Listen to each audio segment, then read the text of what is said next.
महाराज जी के समय की बात है।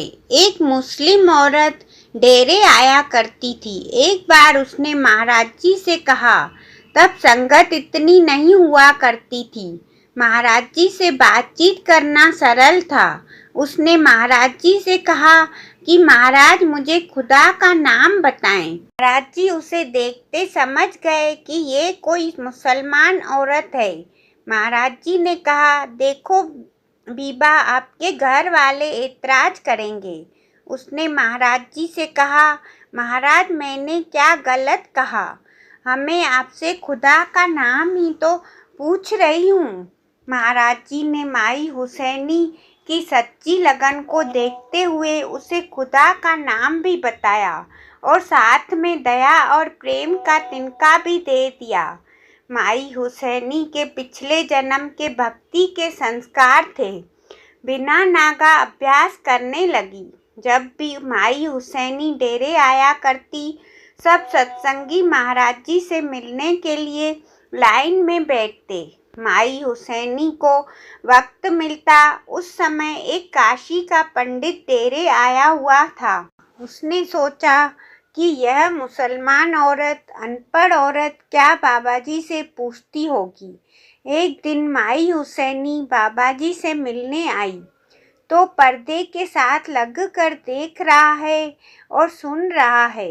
माई हुसैनी बाबा जी से ब्रह्मा से ऊपर जाने की बातें कर रही है। सुनकर दंग रह गया और सोचने लगा कि इस बीबी ने अभ्यास करके सब कुछ पा लिया है और एक हम हैं जो नामदान होते हुए भी यहाँ गलियों में धक्के खा रहे हैं। पंडित सोचता है कि हम ऐसे हैं जैसे कड़छी हलवे में चलती है, मगर कड़छी को क्या पता कि हलवा क्या होता है।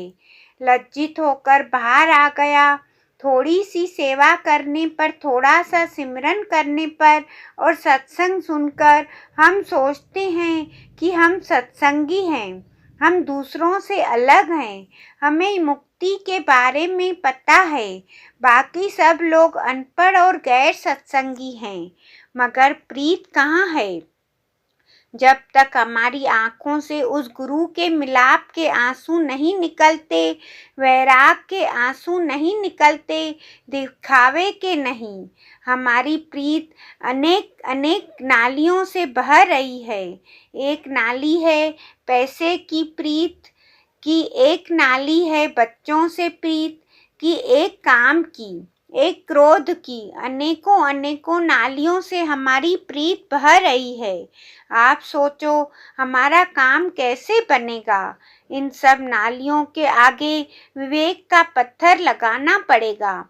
जब सब नालियों के आगे पत्थर लग जाएगा तो हमारी प्रीत गुरु की तरफ एक बड़े नाले से बहने लगेगी।